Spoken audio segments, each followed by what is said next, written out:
Okay, I'm actually re-recording this, so it's a little shorter. Anyway, okay, so this is our oldest book of the ones I'm recommending, but it's a goodie. I've read this to Weston's, what was it? I think it was his kindergarten class. So it's a good book with cadence. So you're like, here's Dan, beep, beep, the taxi man.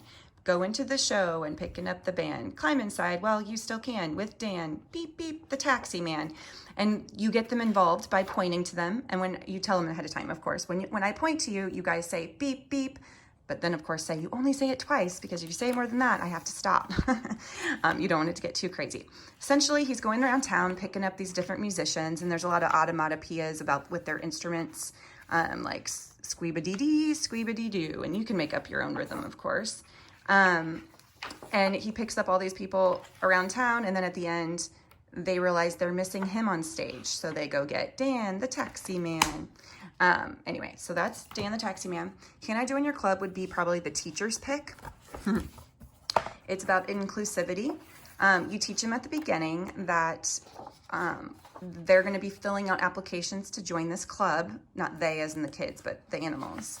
And application denied, you explain to them what that means, and that after each animal sound, they're going to repeat that.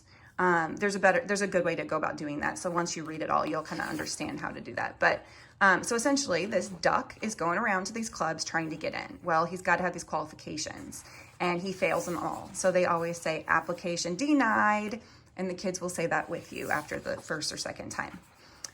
So anyway, goes through this whole thing, and then at the end, the duck is just heartbroken because he can't get into any clubs. So he makes his own, and he lets anybody get into it as long as they want to be in the club.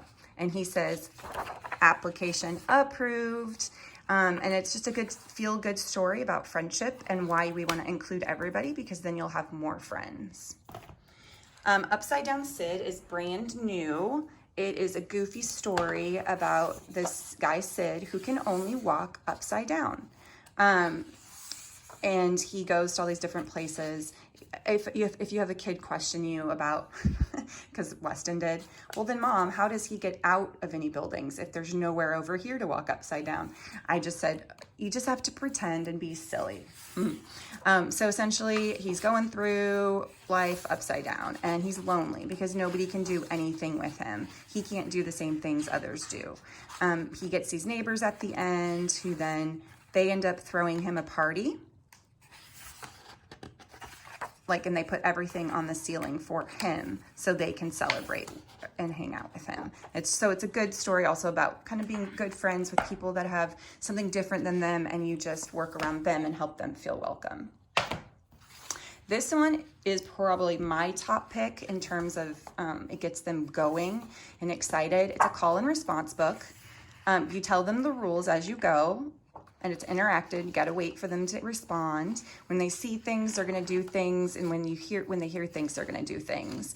And it's just silly. Like they say underpants a couple times. At the end, they're going to be rubbing their head, and saying their names out loud, different little things like that. It is really silly. It can get too silly, so you just kind of got to warn them. They got to do it, and be in control of their bodies. But it's just a really fun one.